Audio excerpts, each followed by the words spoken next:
Customer Study, une étude sur l'expérience client menée et présentée par Anne-Laure Vaudan, Managing Partner de Nexa Consulting.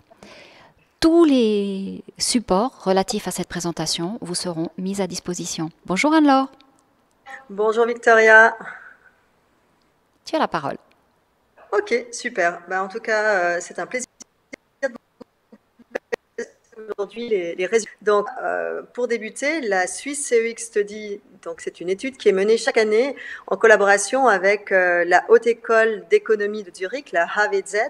Et puis, c'est une étude qui a été menée donc en fin d'année dernière, donc fin du mois de juin jusqu'à la fin du mois de septembre, et qui a couvert tant la partie suisse romande et suisse alémanique. Et comme vous le verrez donc dans les slides suivants, on a eu la chance d'avoir Saipé, un artiste qui nous a permis d'illustrer donc de manière magnifique cette étude. Donc je propose qu'on attaque directement avec les résultats. Donc si on regarde les résultats qui sont affichés donc à l'écran, donc tout d'abord un des thèmes qui est important dans cette étude, c'est de savoir quelle est l'importance qui est accordée à cette thématique et comment est-ce que ça évolue au fil des années. Et donc, cette question, c'était de savoir, par rapport à 2019, quelle est l'importance qui est accordée à l'expérience client dans l'entreprise. Et on se rend compte que on a 66% des répondants qui disent que l'importance a augmenté par rapport à 2019. En dessous, par exemple, on voit que cette hausse de l'importance a eu un impact direct sur les clients, puisque on a 44% des répondants qui nous disent que l'expérience au niveau des clients s'est améliorée par rapport à l'année précédente. Et si on creuse encore peut-être un petit peu plus, quelles sont les raisons qui ont provoqué, qui ont permis au fait d'améliorer l'expérience client au sein de l'entreprise. On a 3 raisons principales qui ressortent. La première, c'est la possibilité d'offrir de nouveaux services, de proposer des nouveaux services, mais pas simplement de proposer des services, c'est de proposer des services qui répondent aux besoins des clients. Et c'est cette notion-là d'arriver à centrer le nouveau service ou le nouveau produit sur les besoins des clients qui permet d'améliorer l'expérience client. On a aussi un deuxième thème, ce sont les solutions technologiques. Donc, en ayant des solutions technologiques plus performantes en entreprise, on pourra avoir donc une expérience qui est améliorée. Et finalement, c'est simplement d'avoir une entreprise, et là on est au niveau culturel, un thème que l'on reprendra plus loin, d'avoir une orientation plus orientée, en tout cas une stratégie ou bien une orientation plus orientée expérience client au sein de l'entreprise. Donc voilà pour ce qui est de l'évolution de l'expérience depuis l'année précédente. Un thème qui est naturellement d'actualité, c'est vraiment l'influence du coronavirus sur l'expérience client. Et ça, c'est un thème, c'est une question que l'on a posée donc aux répondants, aux entreprises, de savoir donc quelle a été l'influence du coronavirus sur l'expérience que vous proposez à vos clients. Et on se rend compte qu'on a des résultats qui sont tout de même disparates entre les régions linguistiques, puisque en Suisse romande, on se rend compte que les répondants ont un sentiment plus négatif, puisque l'expérience serait impactée négativement, alors qu'en Suisse alémanique, on se rend compte que la perception est plus positive, ou du moins, on a une influence qui est neutre, où on n'a aucune influence sur l'expérience qui est proposée aux clients. Donc voilà en ce qui concerne vraiment cette actualité, le coronavirus, qui impacte naturellement les entreprises, mais on se rend compte de manière différenciée entre Suisse romande et Suisse alémanique. Si on passe maintenant au thème de l'importance de l'expérience client, avec des questions qui étaient posées dans l'entreprise et dans le domaine d'activité, quelle est l'importance qui est octroyée à cette thématique de l'expérience client. On se rend compte que l'expérience client est vraiment un point central maintenant au niveau des entreprises, avec 83% des répondants qui disent que c'est un thème qui est important ou très important dans l'entreprise. Et si on regarde l'évolution depuis 2017, donc depuis le lancement de l'étude, en Suisse romande, on se rend compte que plus de la moitié des répondants affirment que cette thématique est très importante pour leur entreprise, avec en Suisse alémanique des résultats qui sont peut-être un peu moins marqués, ou en tout cas une thématique qui peut être légèrement moins centrale que pour les répondants en Suisse romande. Si on regarde maintenant cette même question d'un point de vue du domaine d'activité, c'est-à-dire dans mon domaine d'activité, est-ce que c'est une thématique qui est centrale? Et là aussi, sans surprise, les résultats montrent que pour 82% des répondants, c'est un thème qui est central, qui est important ou très important pour le domaine d'activité, avec des Suisses romands qui sont favorables, les Suisses alémaniques, non que c'est un thème qui est important ou très important pour le domaine d'activité. Ça, c'est une photo qu'on prend par rapport à la situation actuelle. Et on a demandé la même chose aux participants, d'essayer de se projeter à 3 ans. Donc, dans les 3 prochaines années, est-ce que cette thématique va gagner en importance ou alors cette thématique va peut-être réduire d'importance au sein de l'entreprise et aussi au sein du domaine d'activité. Et la dynamique que l'on voit aujourd'hui sera d'autant plus renforcée que ça soit au niveau de l'entreprise où 98% des répondants estiment que ça deviendra une thématique importante ou très importante. Et au niveau du domaine d'activité, on a des valeurs qui sont identiques. Donc, la thématique de l'expérience client va se développer et restera centrale pour les entreprises dans les prochaines années. Voilà en ce qui concerne l'importance de la thématique. Et maintenant, si on vient dans un domaine qui est peut-être encore plus concret, c'est-à-dire on a posé la question aux entreprises, selon vous, ou bien quels sont les défis en termes d'expérience client que vous relevez au quotidien? Et là, on a 3 thèmes, sans surprise, j'ai envie de vous dire, qui ressortent fortement. Le manque d'outils, on a déjà vu cette notion de tout ce qui est digital et la digitalisation dans son ensemble, tout ce qui est solutions technologiques, vous verrez plus tard. C'est une thématique qui revient de manière vraiment régulière au niveau de l'étude. Donc, c'est un défi, c'est le défi numéro 1 pour l'étude 2020, le manque d'outils. Et si on regarde les résultats en Suisse alémanique, 56% des répondants, donc plus de la moitié, affirment que c'est un défi qui est critique pour eux.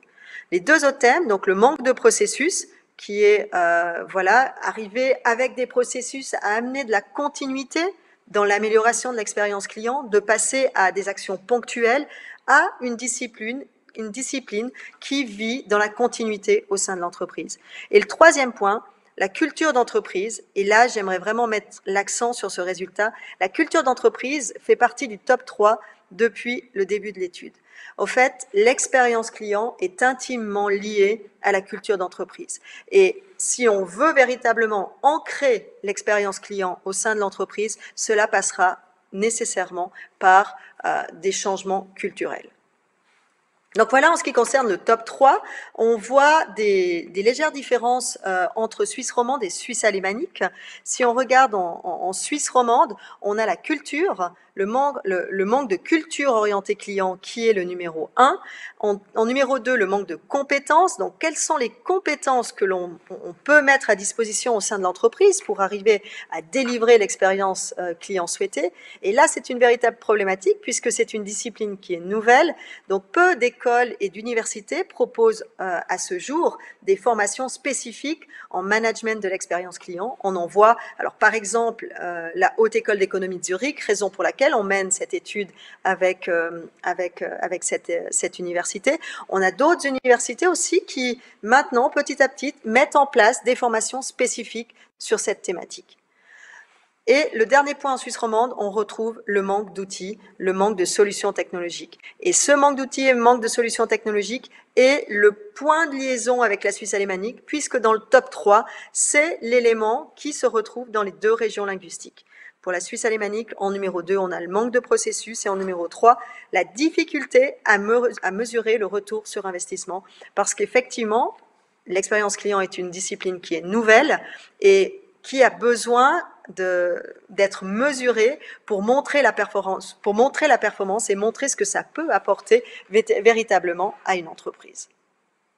On passe maintenant au thème de la concurrence et dans cette thématique-là, dans ce chapitre, on a demandé aux répondants de se positionner par rapport à la concurrence. Donc, comment est-ce que vous évaluez l'expérience que vous proposez à vos clients par rapport à votre concurrence? Et sur 2 axes. Le premier axe sur les canaux qu'on appelle traditionnels et le deuxième axe sur les canaux digitaux.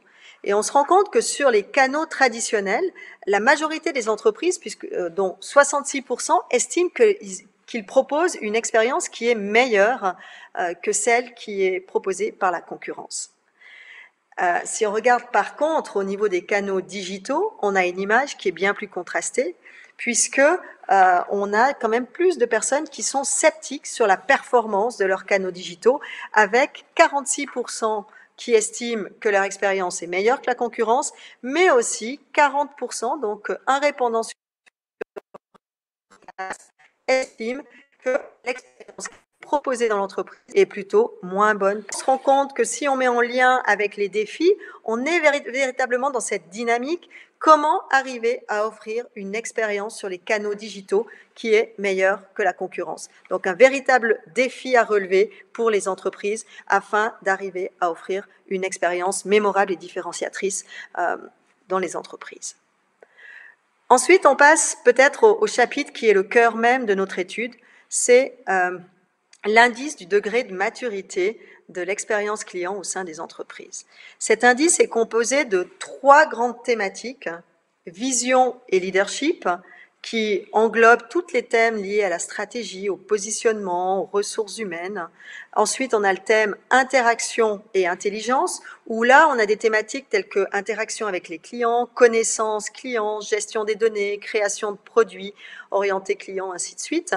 Et le dernier thème, excellence et performance, où on a tout ce qui est lié à la technologie, aux processus, aux finances et aux outils de mesure de l'expérience client. Donc, on a ces 3 grands thèmes. Et par thème, on pose 4 questions. Et on essaye de regarder quel est le degré de maturité en Suisse des entreprises sur l'expérience client. Et à ce jour, si on regarde l'indice en 2020, il s'élève à 51%. Donc, on se rend compte qu'on a encore un potentiel d'amélioration sur cette thématique de l'expérience client en Suisse qui est élevé. Ce résultat, ce qu'il faut voir, c'est qu'il est en légère amélioration tout de même par rapport aux années précédentes, on progresse gentiment. Et si on regarde sur le fond du slide, on voit aussi que la progression est différente entre Suisse romande et Suisse alémanique, puisqu'on a une progression quand même plus marquée en Suisse romande, puisqu'en 2017, on avait un indice de degré de maturité de 47%, qui est monté à 56% en 2020. Alors que sur la Suisse alémanique, on progresse, mais beaucoup plus légèrement, puisqu'on voit que sur 4 ans, on gagne 1 point. Donc, de manière générale, on se rend compte que cette discipline de l'expérience client, elle doit être travaillée sur la durée pour arriver à avoir véritablement un effet marqué sur le consommateur. Donc, dans cette auto-évaluation, si on passe peut-être thème par thème, le premier thème, vision et leadership. Donc, dans vision et leadership, on a 2 thèmes. Le thème qui ressort le plus fortement, c'est la direction de l'entreprise est activement engagée dans l'amélioration continue de l'expérience client. Donc, c'est de nouveau cette problématique. Est-ce que l'expérience client est un thème central au niveau de la direction? Et là, je pense qu'on peut répondre oui, avec des valeurs, un taux qui est élevé avec 62%. Par contre, si on regarde le revers de la médaille, est-ce que les collaborateurs sont récompensés quand ils ont véritablement une attitude qui est orientée client? Là, on se rend compte qu'on a un résultat de 47%, donc qui est bien en dessous de 50%, qui est en dessous de la moyenne, mais surtout qui est le résultat le plus bas depuis 2017. Et on sait que cette nécessité de récompenser les collaborateurs, d'engager les collaborateurs dans cette démarche d'expérience client, aura un impact sur l'expérience qui sera livrée. Donc, l'engagement des collaborateurs a un impact sur l'expérience client. Si on passe au deuxième thème, interaction et intelligence, là aussi, on a un résultat de 50% qui est en légère hausse par rapport à 2019 et à 2017, avec 2 thèmes qui ressortent favorablement et moins favorablement. Le premier, qui est le plus favorable, c'est le respect des préférences des clients, que ce soit la fréquence de contact ou alors les canaux de communication. Ça, c'est le thème où les entreprises estiment qu'elles ont cette capacité à réaliser ce point. Par contre, et si on regarde aussi le résultat, on voit que la Suisse romande est d'autant plus favorable sur cette thématique-là. Par contre, si on regarde la question numéro 1, c'est l'expérience client est-elle homogène et fluide sur l'ensemble des canaux? Et là, on se rend compte qu'on a une vraie problématique avec un degré de maturité qui s'élève à 40% et qui est un des résultats les plus faibles de l'étude de toutes les questions posées sur cette auto-évaluation du degré de maturité. On est dans une vraie problématique car c'est une problématique qui dure depuis 2017 et qui passera certainement aussi avec toutes ces notions de technologique qui permettra sur les canaux digitaux. Le dernier thème qui concerne excellence et performance, donc là on a un thème qui est positif, c'est ce processus, les processus qui sont intégrés dans l'entreprise, qui sont orientés clients et qui permettent de renforcer l'expérience client. Sans surprise, cette notion de processus est plutôt favorable dans ce degré de maturité. Les entreprises ont souvent l'habitude de travailler avec des processus. Par contre, si on regarde au niveau des plus forts potentiels, on se rend compte qu'on a tout ce qui est rattaché aux solutions technologiques, aux outils technologiques avec 46%. Les processus d'amélioration continue, on a des processus, mais on n'a pas forcément des processus d'amélioration continue, qui est un vrai défi pour les entreprises. Et finalement, cette capacité à mesurer la performance de l'expérience client, qui est aussi capitale pour arriver à voir quel est l'impact des mesures qui sont prises sur l'entreprise dans sa globalité. Voilà en ce qui concerne l'auto-évaluation du degré de maturité. Je vous propose maintenant de passer dans notre réalité 2021. Quelles sont les priorités que doivent relever les entreprises, les priorités sur lesquelles elles veulent investir? La première question, c'est de savoir est-ce que vous allez investir dans cette thématique de l'expérience client en 2021. Et là, on voit que 2/3 des répondants estiment qu'ils vont investir dans cette thématique de l'expérience client. Néanmoins, c'est un résultat qui est une projection qui est plus faible que l'année précédente. Donc on a 2/3 qui veulent investir avec peut-être une réflexion. Est-ce lié à la situation, au Covid? Voilà, ça, on ne peut pas y répondre, mais on sait qu'on voit qu'il y a peut-être quand même une réflexion sur la projection lorsqu'on pose leur question de projection sur un investissement.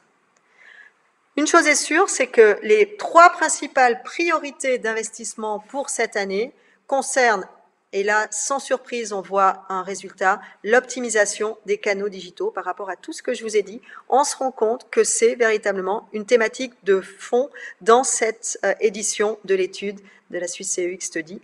Donc, optimisation des canaux digitaux, innovation et développement de produits et services et analyse de la connaissance client.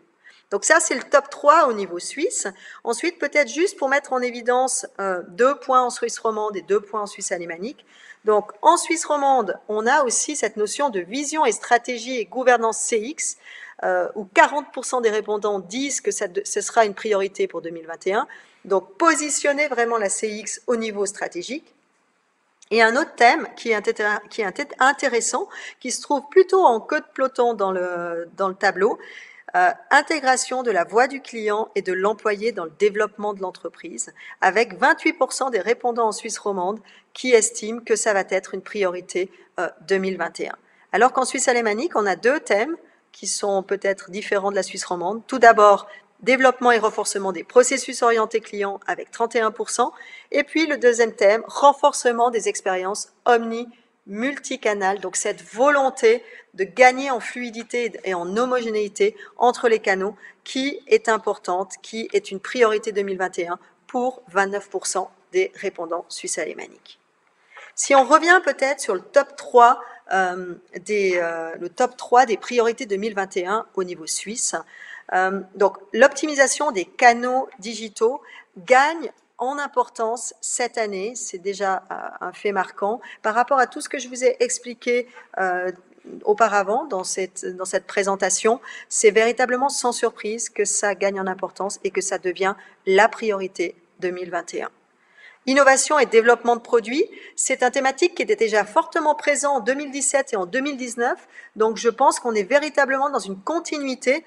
Et c'est aussi à mettre en relation avec quelles sont les raisons d'une amélioration de l'expérience client. Donc les entreprises remarquent que le fait, disons, d'innover et de développer des produits, mais orientés sur des besoins clients, sur des motivations, sur des attentes des clients, ont un impact sur l'expérience. Donc, sans surprise, on le retrouve aussi dans des priorités pour cette année. Et finalement, l'analyse et la connaissance client. L'analyse et la connaissance client se trouvent dans le top 3 depuis le début de l'étude. Et c'est clair que c'est le cœur même de l'expérience client. Tout ce que l'on fait, on veut le centrer sur le client. Donc, pour débuter, qui sont les clients d'une entreprise. Donc, c'est une thématique qui est centrale depuis 2017, qui le restera, mais en tout cas, voilà, je pense que c'est le cœur même de l'expérience client. Que l'on peut passer donc à la dernière partie de cette étude qui analysait qui est responsable dans l'entreprise de l'expérience client, comment est organisée l'expérience client dans l'entreprise et quels sont les budgets qui sont attribués à cette thématique de l'expérience client. Donc tout d'abord, si on vient sur la thématique de la responsabilité, ce qu'on se rend compte, c'est que dans les entreprises, plusieurs entités sont responsables de l'expérience client. On a tout d'abord la direction, on a parfois des Chief Experience Officers dans les entreprises, on a des équipes dédiées et on a aussi des collaborateurs de différents départements. Et là, on voit que les résultats sont différents. On a tout d'abord, en Suisse romande, 65% des répondants qui disent que la direction a la responsabilité et est responsable de l'expérience client. Alors qu'en Suisse alémanique, 45% seulement se prononcent pour une responsabilité au niveau de la direction. Et on a des pourcentages en Suisse alémanique plus élevés, avec 38% des répondants suisses alémaniques qui affirment que c'est une équipe dédiée qui est responsable de l'expérience client et 34% des collaborateurs de différents départements. Donc on se rend compte que sur la Suisse alémanique, peut-être que la démarche est plus structurée et qu'elle est déjà transmise à des équipes ou à des départements. Alors qu'en Suisse romande, on est quand même plus fortement sur une dynamique qui est rattachée à la direction. Au fond de cette page, vous voyez aussi la progression entre 2017 et 2019 de véritablement qui est responsable de l'expérience client.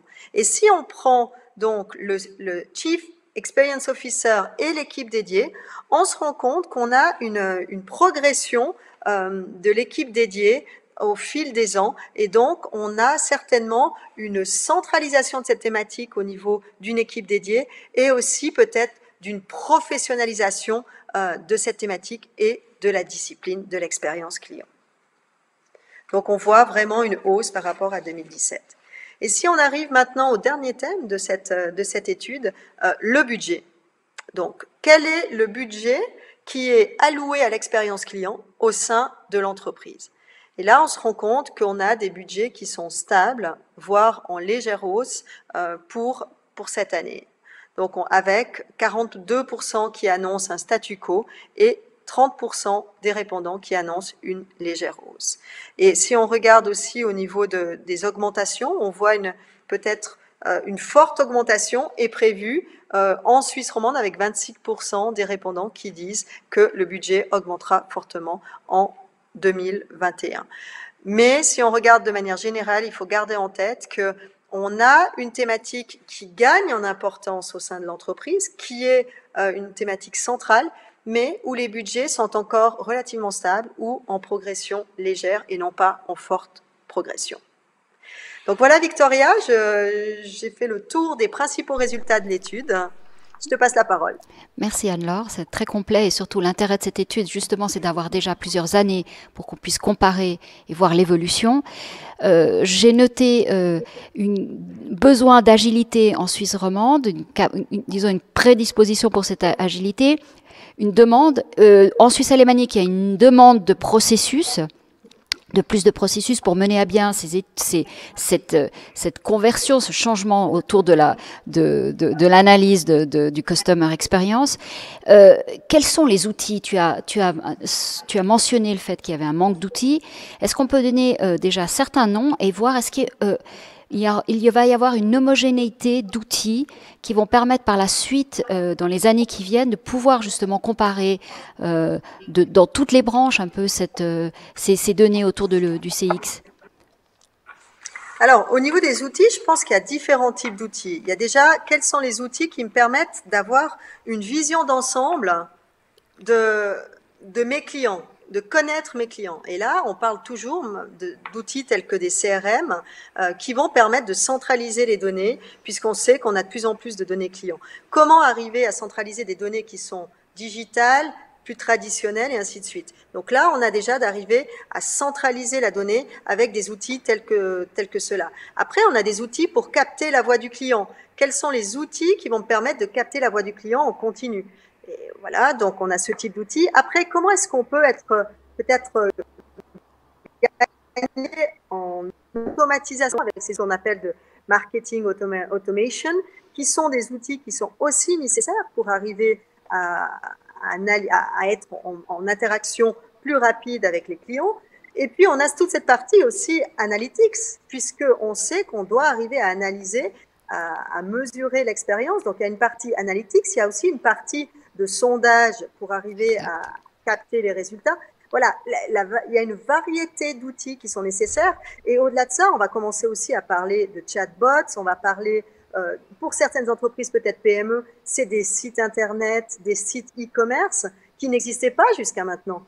Et typiquement, avec notre nouvelle réalité, très rapidement, les entreprises ont dû s'adapter et mettre en place des solutions technologiques. Donc, pour certaines entreprises, on parle de sites Internet, et pour d'autres, on est en train de se dire, mais comment je vais pouvoir utiliser un chatbot pour mieux interagir avec mon client, pour l'accompagner au niveau digital. Donc, on voit bien qu'on a presque un grand écart au niveau des outils qui sont nécessaires pour les entreprises selon leur degré de maturité. Je trouvais très intéressant la vision entre la différence entre la Suisse alémanique et la Suisse romande au niveau de la concurrence. Peut-être le marché romand est peut-être plus concurrentiel en présentiel, mais aussi en ligne, où les gens peut-être sont allés plus rapidement acheter, faire du commerce sur des plateformes étrangères. Donc ce besoin aujourd'hui d'homogénéiser les deux expériences, elle est peut-être ressentie de manière plus forte. Ou est-ce que le fait qu'en Suisse alémanique, on le mette un peu moins en avant, c'est que le marché intérieur est plus sûr, disons, il y a moins de concurrence, ou comment ça se passe? Alors, pour moi, c'est pas forcément évident d'arriver à analyser et de savoir exactement pourquoi il y a cette différence entre Suisse romande et Suisse alémanique. Une chose est sûre, c'est que sur les canaux digitaux, on a une totale transparence. Et puis, effectivement, on a peut-être une concurrence plus forte au niveau des plateformes qui sont entre Suisse romande et puis France, et puis un marché mondial au final. Mais peut-être que en Suisse romande, on sent une attaque différente de la concurrence par rapport à la Suisse alémanique. Et c'est relativement difficile à savoir pour quelles raisons on a une différence entre Suisse romande et Suisse alémanique. Alors, toutes les estimations donnent à peu près un volume d'e-commerce autour de 20%. Donc, le commerce en présentiel n'est pas prêt de disparaître, je dirais, dans les 20 prochaines années. On n'en est pas là du tout. Est-ce que des solutions comme des horaires plus souples pour le présentiel sont des éléments qui pourraient jouer aussi, qui pourraient retarder, disons, le passage au tout digital? Alors, je pense qu'il y a plusieurs aspects, parce que le présentiel, si on voit, en tout cas au niveau du commerce, on a cette notion de pick-up et puis de livraison à domicile qui a clairement augmenté.